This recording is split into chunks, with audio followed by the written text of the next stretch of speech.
Hello and good morning, everyone, and welcome to your morning briefing for Friday, the 7th of March, 2025. I'm your host, Mike Shelby. Let's go ahead and jump into the Beltway with Robert. Good morning. All right, get us up to speed on what this Thunderforge AI program is.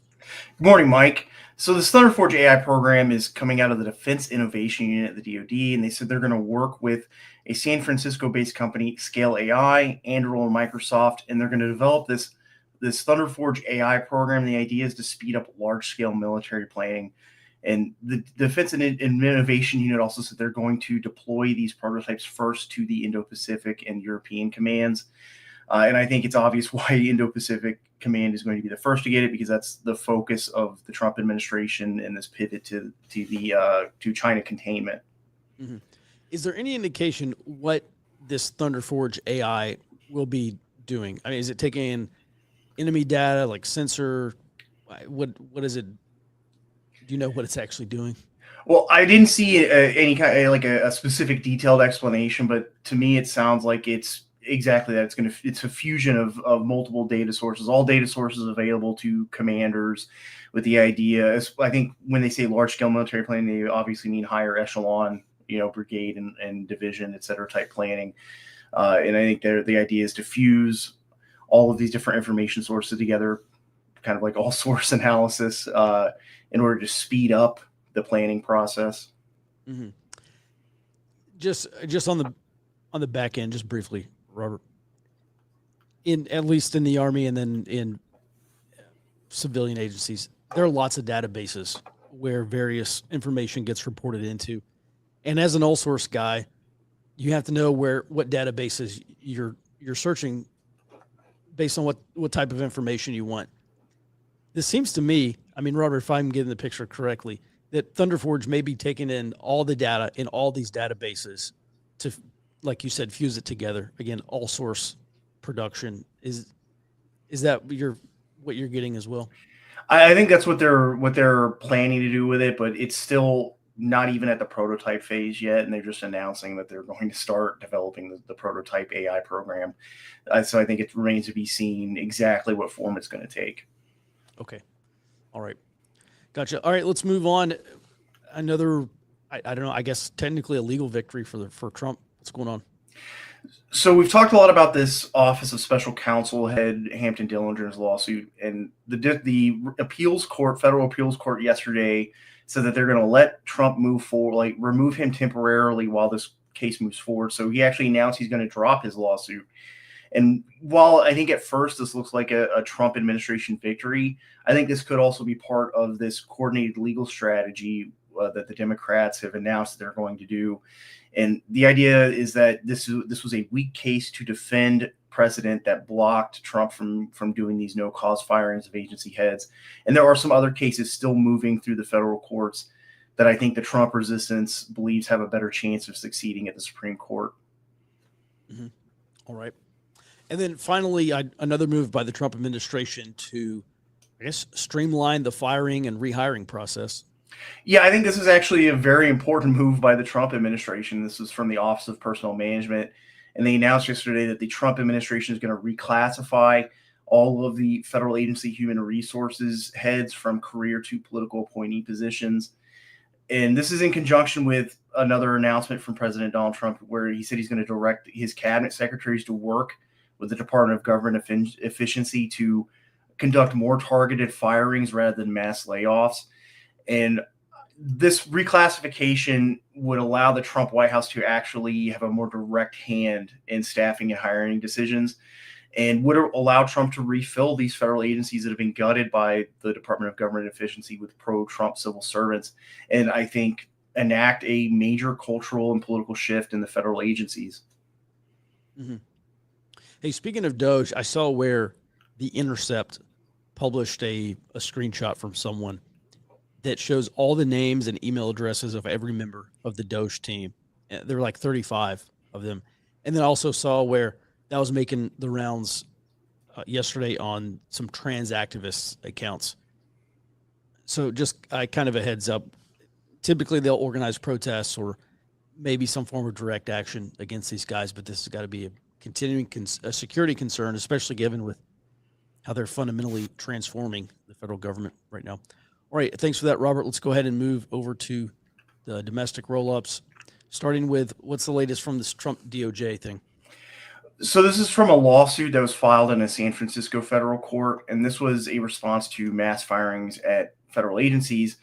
And the groups in this lawsuit, there are some unions and nonprofits that we've previously covered. They filed a filing with the court on Wednesday, and they're alleging that DOJ told them that they're not going to comply with a federal court order directing the OPM acting director Charles Ezell to testify in person on the 13th of March.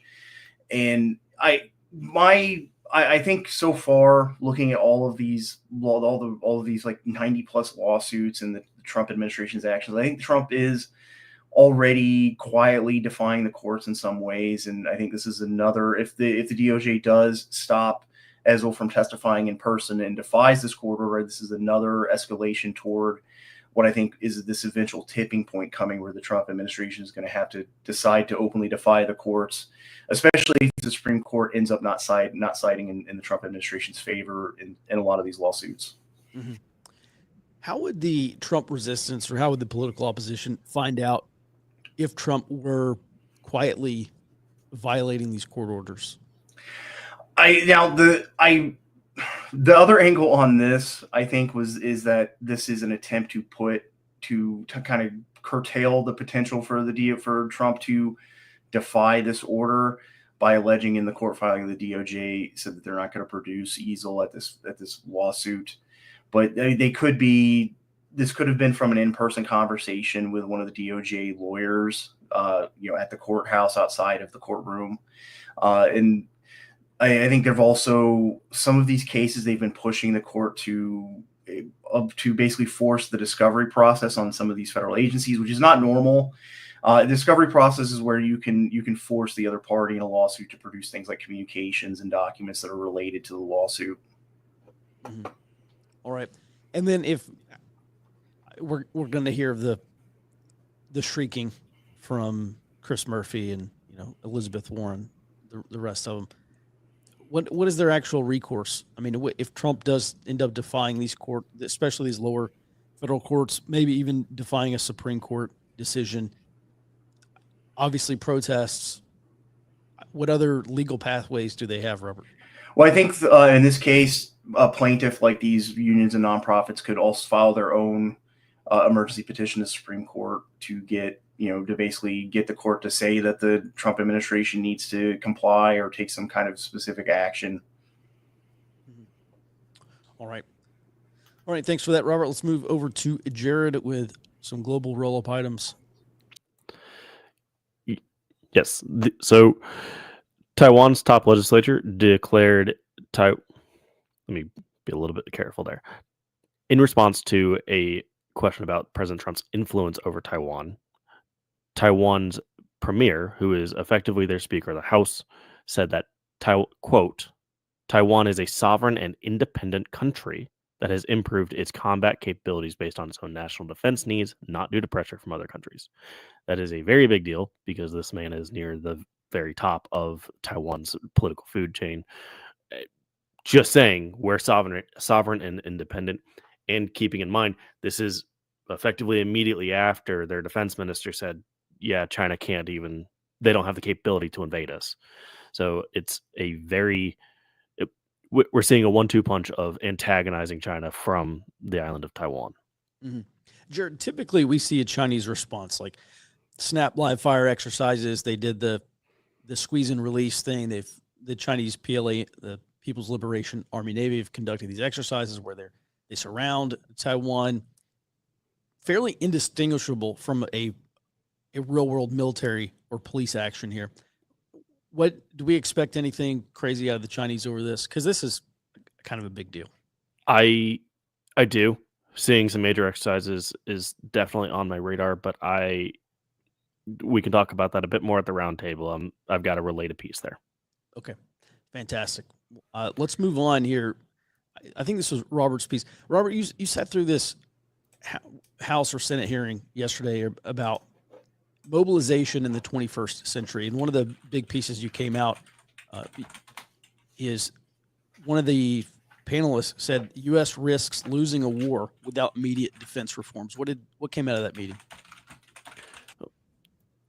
Robert says he lost audio. I'll go ahead and cover down on this one for him. Okay.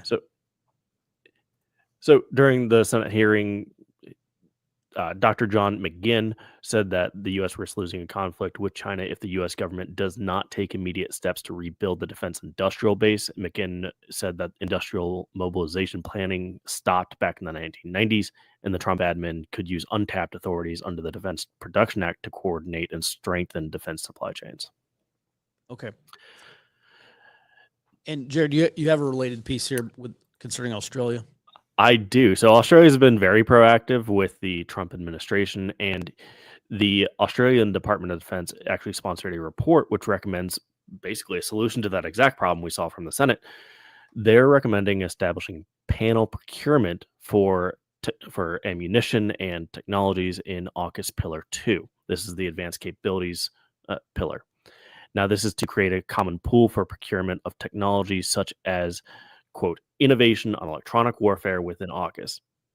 Being Navy EW, that obviously caught my attention.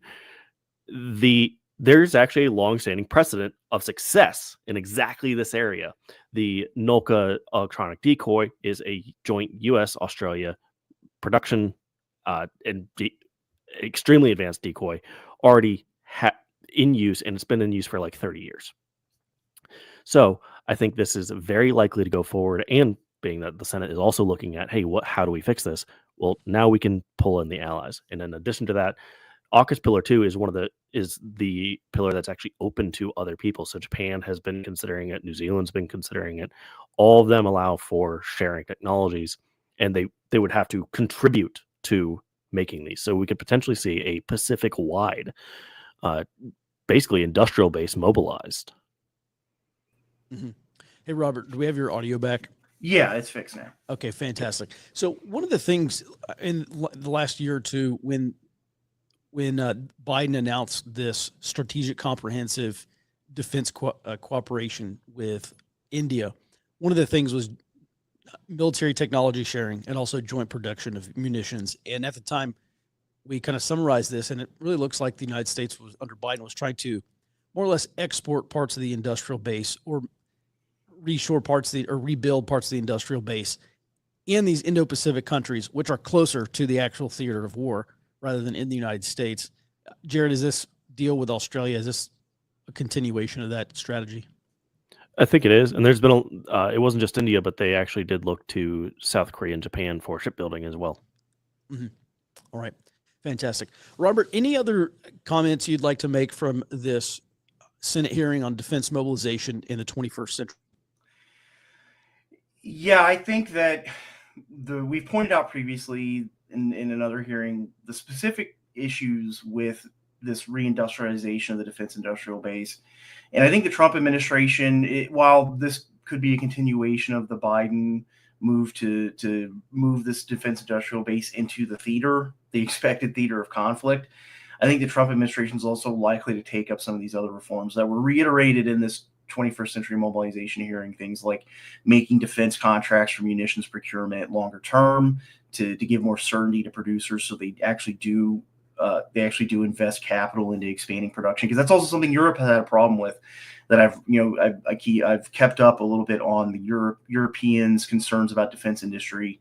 And that's another issue that they have, is that there's this lack of will to invest in longer term production, and this real focus on just-in-time logistics and lack of keeping a stockpile. And I think the Trump administration, just because of this focus on the pivot to China and the likelihood that these supply chains and industrial bases in the theater could be directly impacted by any kind of conflict, I think they're likely to make some of these changes to build up some of our domestic defense industrial base as well. All right. Thanks for that, Robert and Jared. Let's move on to Cambodia. Jared, we've previously looked at Cambodia as a potentially strong Chinese ally, but they continue to move towards neutrality. What's going on? Yes. Cambodia's defense ministry officials announced this morning that they're welcoming Japanese maritime self-defense force vessels into the Ream naval base next month, which Ream For those who need a reminder, that's the one that's largely been viewed as a Chinese overseas base.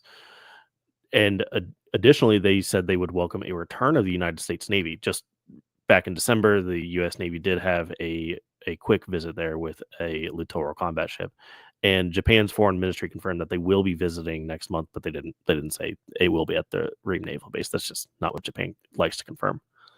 This does signal strongly that Cambodia is shifting to neutrality rather than being solidly in China's pocket as they were. Mm-hmm. That's one of the things that you had previously covered, Jared, is that Chinese naval base would unlock a new part of the I don't know, whatever I guess technically that's the Indian Ocean. No, the weird South Pacific. It would help provide basically forward deployed forces for around the South China Sea and allow for, 2 maneuvers coming in to break up any kind of potential blockade or any issues there.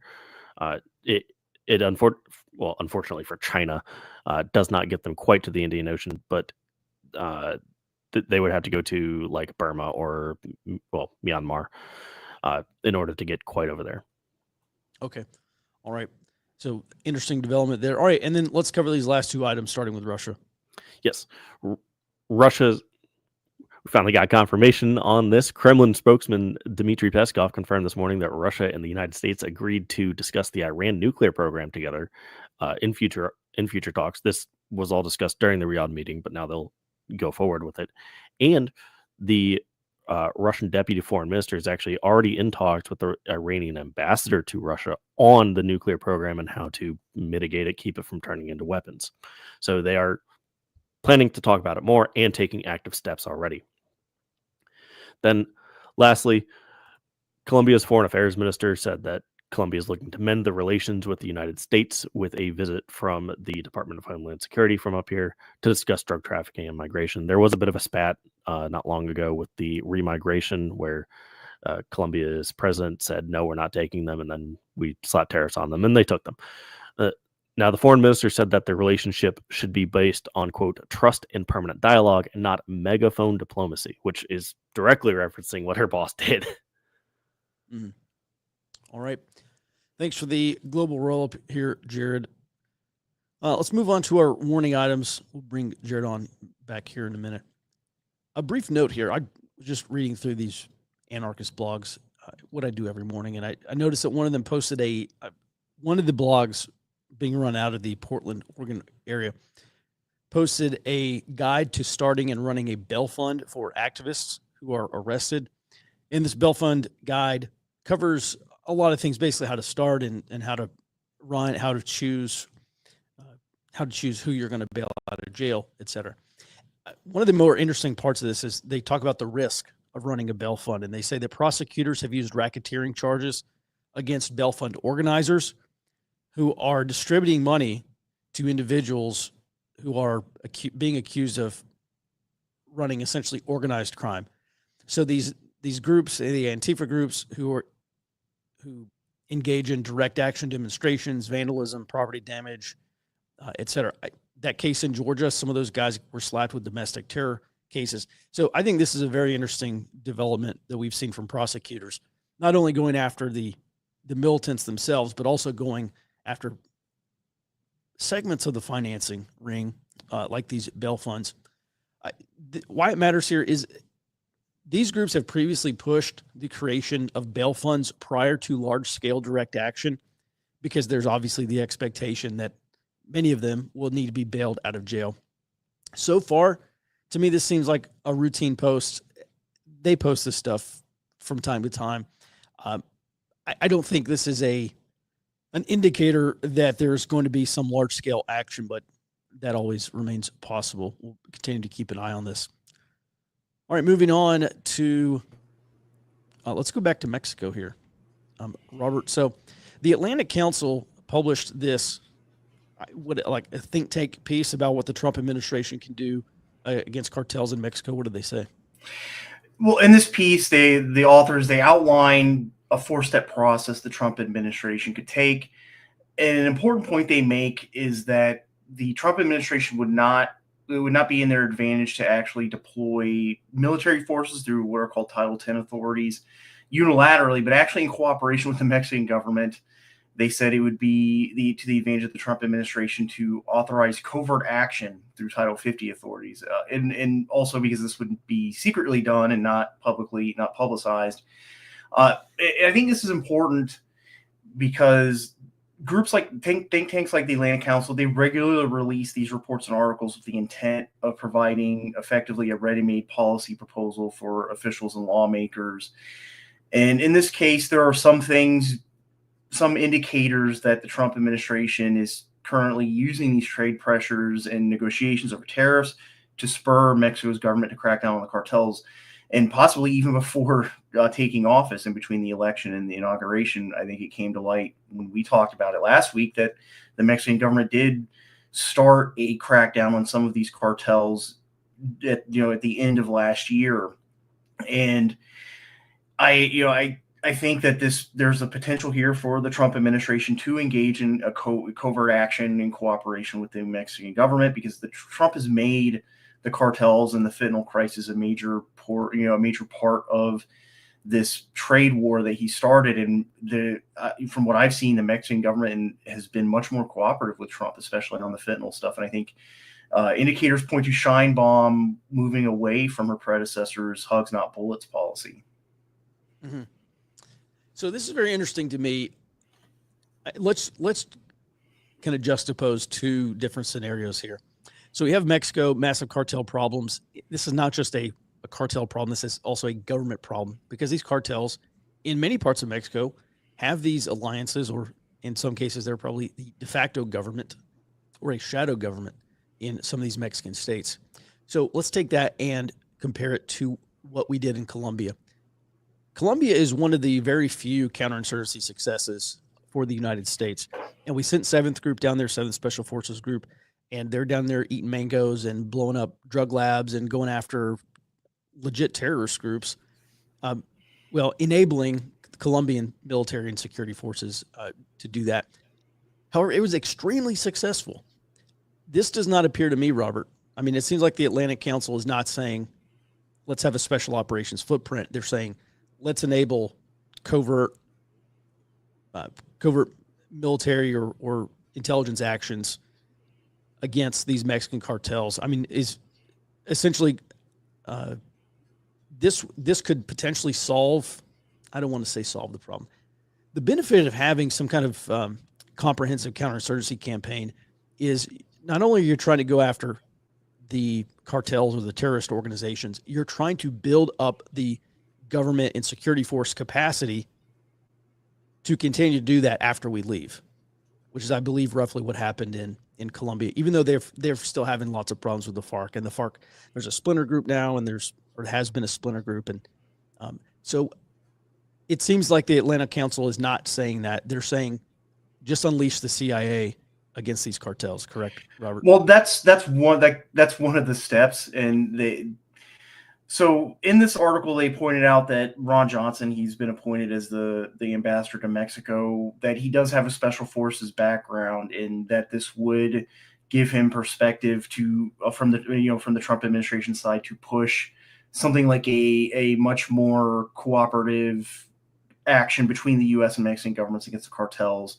And that seemed to be the focus of their proposal, is that this has to be done in cooperation with the Mexican agencies. Mm-hmm. And that this would end with engagement. The idea is that they do the shock and awe first in the first step, and then at the end, they do a brokered engagement with these cartels after they've been militarily targeted or targeted through intelligence actions, in order to get them, once they're to a point that they've been disrupted and contained, to then get them to come to the table and basically negotiate it into their operations. Mm-hmm. Are there any indications that Sheinbaum would be open to this? Because this seems like a really bad blowback opportunity, or blowback scenario for the Trump administration. If I don't know, I guess Sheinbaum has really been stressing, like her predecessor AMLO has really stressed, Mexican national sovereignty.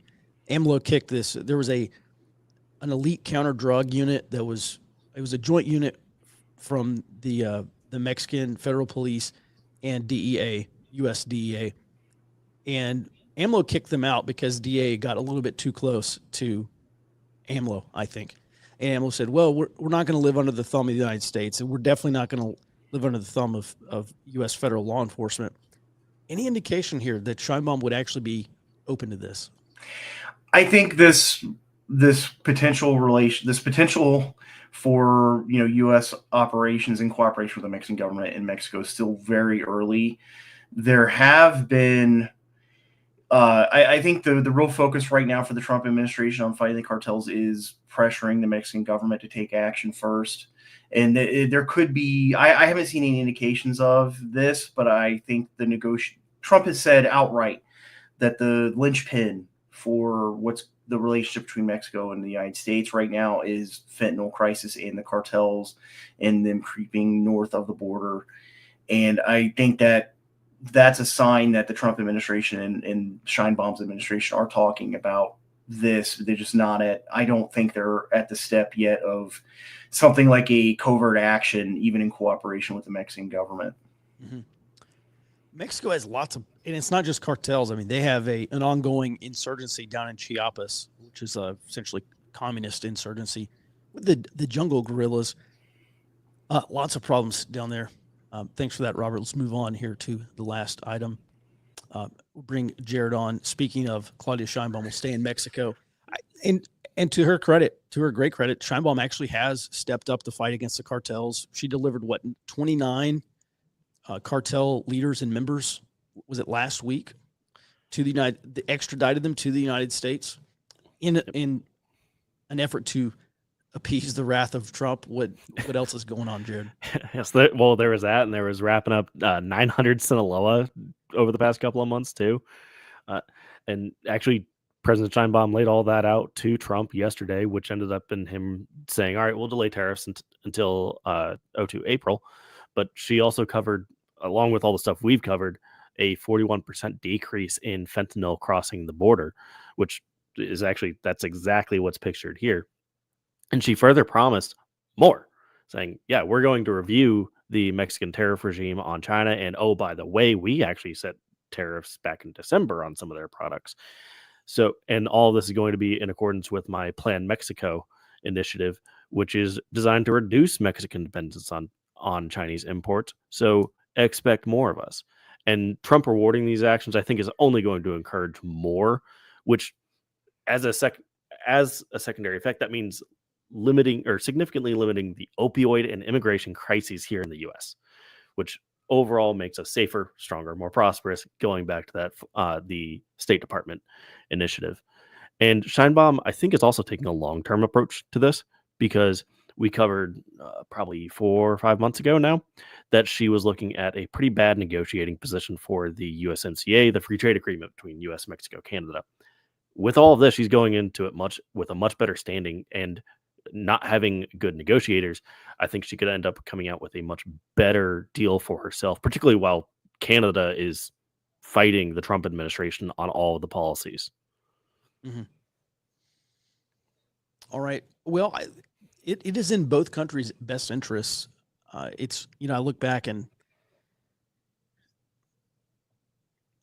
I just, Jared, I look at how much money and effort and lives and everything we spent on Iraq and Afghanistan, and we essentially turned Iraq back over to the Iranians, and who were even gaining control in Iraq while we were still there.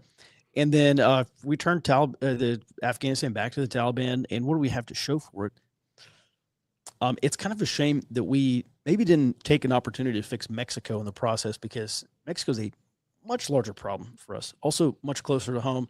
There's also the concerns about China using these transnational criminal organizations as proxies. Jared, any final thoughts on this? Well, it looks like we are finally taking those steps to help Mexico fix itself, and potentially at least threatening to step in and fix them if they don't. But Scheinbaum does at least appear to be doing a very stand-up job on that. And one thing that I did want to point out that you've mentioned a lot is she directly attributed Trump's flexibility on tariffs and amenability to her results to the relationship he had with AMLO. So it goes back to paying off in Trump 1. Now we're seeing in Trump 2, just like we saw with the Quad and all the developments over in the Pacific. Yeah, I said a couple of months ago, I was fairly optimistic that Trump and Scheinbaum would be able to get along in the same way that Trump and AMLO did. Trump understands Mexico's self-interest, and Scheinbaum is in a place where she wants money. She wants funding for these economic programs. I've talked previously. One of her campaign ideas was building 10 new factories up near the border, and that's to directly reshore American supply chains to Mexico. And so I think there's a lot of give and take that can happen there. All right, we do have some questions. Thanks for that, Jared and Robert. We do have some questions we'll get to here in the chat. All right, Ben asks, European Union efforts to keep the Ukrainian war going or falling apart. Maloney, who's Italy's prime minister, I think, has proposed granting Ukraine, quote-unquote, NATO-like security without actual membership. What does this really mean? Will Trump bite? I don't know. Jared, Robert, this kind of sounds like this boots-on-the-ground peacekeeping force, essentially a unilateral deployment from a NATO country, but not a NATO deployment to Ukraine. Is this, I guess this is what she's describing. I'm not actually sure. There's been a lot of talk about that from European diplomats, but I think the main thing here is this is pretty much DOA. It's dead on arrival. That when you look at the power players in Europe, it's the U.S., France, and Russia. Russia's are obviously cast their vote. We've cast our vote. France is taking a middle-of-the-road approach, and we covered earlier that they're providing signals intelligence or military intelligence rather to Ukraine and considering expanding the nuclear umbrella. But if you pay attention to what Macron's doing, he's pandering to both the U.S. and Europe at that, saying, yes, we'll help Ukraine a little bit here with the war just to help them. But the expanding nuclear umbrella, that's not to help Ukraine. That's to tell the U.S. we are stepping up to take a greater role in European security so you can back out. So I think it is not in France's interest, the only power player left, to continue the war in Ukraine. Not in any measurable sense. Providing military intelligence is important, but it doesn't really matter if you don't have the guns to, make it happen.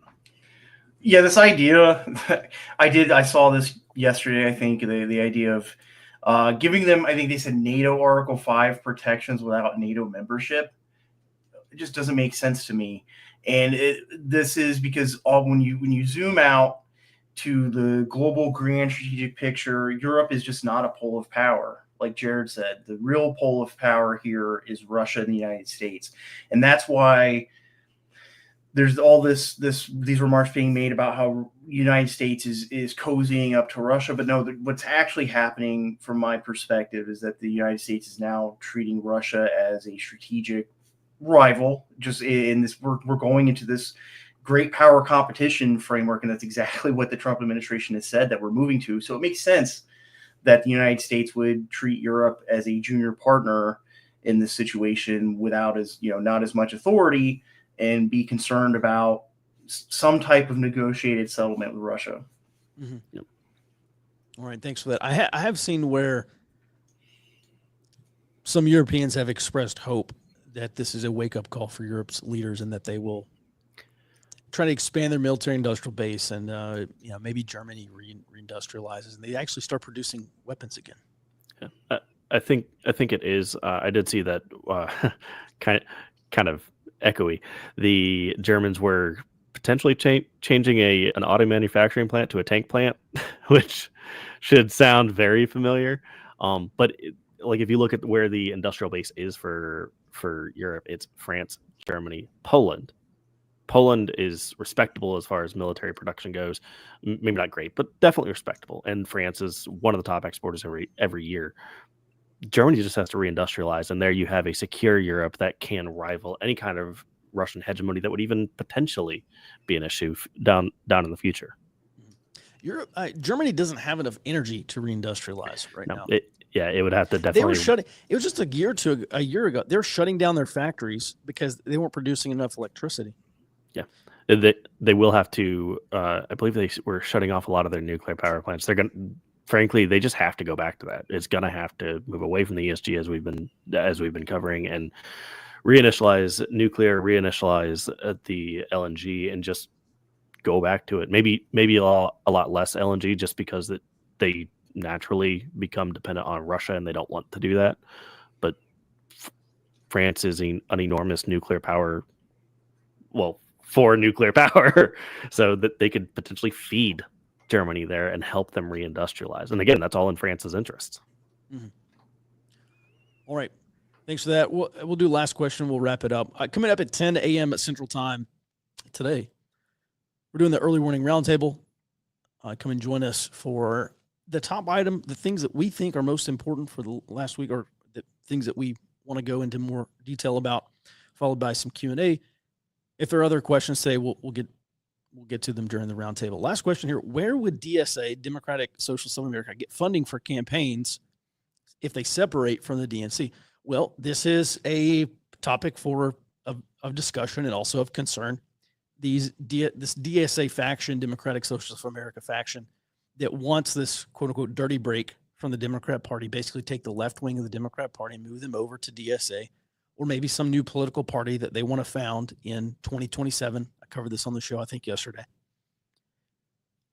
They admit it's going to be a challenge, and it may be impossible, frankly, because there's just not enough funding vehicles. There's not enough wealthy socialist billionaires, I don't know, somewhat surprisingly, to fund DSA. So that's a great question, Nick. I'm not sure. I don't even think they know where they're going to get funding to do this, but we'll see. All right, everyone, that's going to do it for today's morning briefing. Thanks so much for your support. Thanks for watching. And as always, thanks to Robert and Jared. We'll be back in your inbox on Monday, back on the roundtable today at 10 a.m., and then back on this morning briefing on Monday at 08 Central Time. Until then, be well and stay out front.